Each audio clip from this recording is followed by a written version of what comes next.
ஜனநாயகன் திரைப்படம் ரிலீஸ் ஆகுமா? வழக்கு வாபஸ், பிறகு என்ன நடக்கும்? விஜய் நடித்திருக்கும் அவரது கடைசி திரைப்படமான ஜனநாயகன் தொடர்பான சட்ட போராட்டம் தற்போது ஒரு முக்கிய திருப்பத்தை எட்டியுள்ளது. மத்திய திரைப்பட சான்றிதழ் வாரியம் எதிராக தொடரப்பட்ட வழக்கை தயாரிப்பு நிறுவனம் வாபஸ் பெற்றுள்ள நிலையில் இனி இந்த படத்திற்கு சான்றிதழ் பெறும் நடைமுறை எப்படி இருக்கும்? படம் எப்போது வெளியாகும்? மறு ஆய்வு கமிட்டி என்றால் என்ன? இதனால் ஜனநாயகன் படத்திற்கு தடை ஏற்படும் வாய்ப்புண்டா? இந்த வீடியோவில் முழு பின்னணியையும் சட்ட ரீதியான விளக்கங்களோடும் எளிய தமிழிலும் விரிவாக பார்க்கலாம்.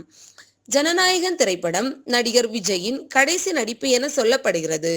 அதோடு அவர் அரசியலில் முழுமையாக ஈடுபட போகும் நிலையில் வெளியாகும் படம் என்பதால் இந்த திரைப்படம் சினிமாவை தாண்டி அரசியல், சமூக, தேசிய அளவில் கவனம் பெற்றுள்ளது. தயாரிப்பாளர்கள் இந்த படத்தை ஜனவரி 9 அன்று திரையிட திட்டமிட்டிருந்தனர். அதற்காக மத்திய திரைப்பட சான்றிதழ் வாரியத்திடம் படம் சமர்ப்பிக்கப்பட்டது. டிசம்பர் 19, 2025 சிபிஎஃப்சி ஆய்வுக்குழு படத்தை பார்த்தது. டிசம்பர் 22 சில காட்சிகளை நீக்கினால் யுஏ சான்றிதழ் வழங்கலாம் என அறிவிக்கப்பட்டது. டிசம்பர் 25 திருத்தப்பட்ட பதிப்பு மீண்டும் சமர்ப்பிப்பு. இன்று வரை பார்த்தால் எல்லாம் சீராக சென்று கொண்டிருந்தது. பிரச்சனை எங்கே தொடங்கியது என்றால், சிபிஎஃப்சி ஆய்வுக்குழுவில் இருந்த ஒரு உறுப்பினர் சிபிஎஃப்சி தலைவர் பிரசன்ட் ஜோஷிக்கு ஒரு புகார் கடிதம் அனுப்பினார். அந்த கடிதத்தில் கூறப்பட்ட முக்கிய ஆட்சேபனங்கள் வெளிநாட்டு சக்திகள் இந்தியாவில் மத ரீதியான மோதலை உருவாக்குவது போல காட்சிகள், இந்தியாவின் மத ஒருமைப்பாட்டுக்கு ஆபத்து ஏற்படுத்தும் வசனங்கள், இராணுவம் மற்றும் பாதுகாப்பு தொடர்பான குறிப்புகள் உள்ளதாக கூறியது.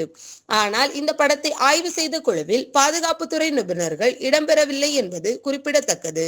இந்த புகாரின் அடிப்படையில் சென்சார் சான்றிதழ் வழங்கும் பணியை உடனடியாக நிறுத்த சிபிஎஃப்சி உத்தரவிட்டது.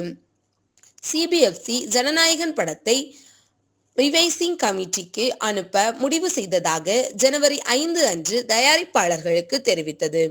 இதனை எதிர்த்து தயாரிப்பாளர் தரப்பு சென்னை உயர்நீதிமன்றத்தை அணுகியது. நீதிமன்றத்தில் நடந்தது என்ன? தனி நீதிபதி PD ஆஷா யுஏ சான்றிதழ் வழங்க வேண்டும் என்று உத்தரவு. 2 நீதிபதிகள் அமர்வு அந்த உத்தரவுக்கு தடை. உச்ச நீதிமன்றம் தலையிட மறுப்பு. பின்னர் வழக்கு மீண்டும் தனி நீதிபதியிடமே விசாரணைக்கு திரும்பியது. இந்த நிலையில்தான் தயாரிப்பு நிறுவனம் வழக்கை முழுமையாக வாபஸ் பெற முடிவு செய்தது. வழக்கு வாபஸ் என்பது தோல்வி அல்ல. இதன் பொருள் நீதிமன்ற வழியை விட்டுவிட்டு சட்டப்படி சென்சார் நடைமுறையை ஏற்றுக்கொள்வது. அதாவது சிபிஎஃப்சி கூறியபடி ஜனநாயகம் படம் மறு ஆய்வு கமிட்டிக்கு அனுப்புவது என்பது. சினிமோட்டோகிராஃப் ரூல்ஸ் 2024 என்ன சொல்கிறது என்று பார்க்கலாம். இந்த புதிய விதிமுறைகளின்படி தயாரிப்பாளர் சரியான ஆவணங்களுடன் விண்ணப்பித்தால் 20 நாட்களுக்குள் மறு ஆய்வு கமிட்டி அமைக்கப்பட வேண்டும். அதன் பிறகு படம் பார்க்கப்படும். திருத்தங்கள் சொன்னால் அவை செய்யப்படும்.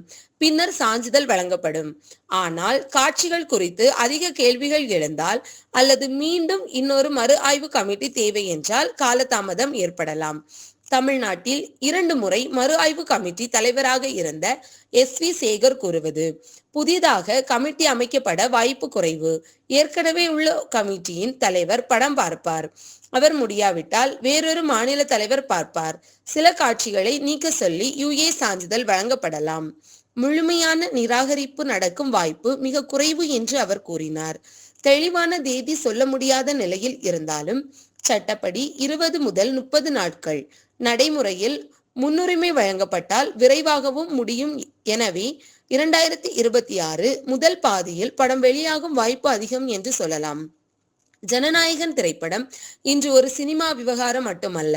இது சட்டம், அரசியல், கருத்துரிமை ஆகியவற்றை தொடும் விவகாரம்.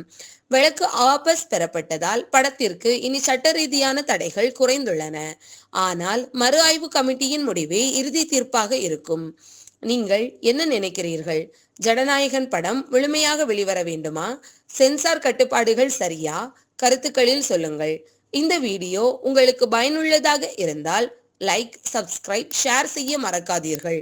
மேலும் ஒரு பதிவில் உங்களை சந்திக்கிறேன். நன்றி.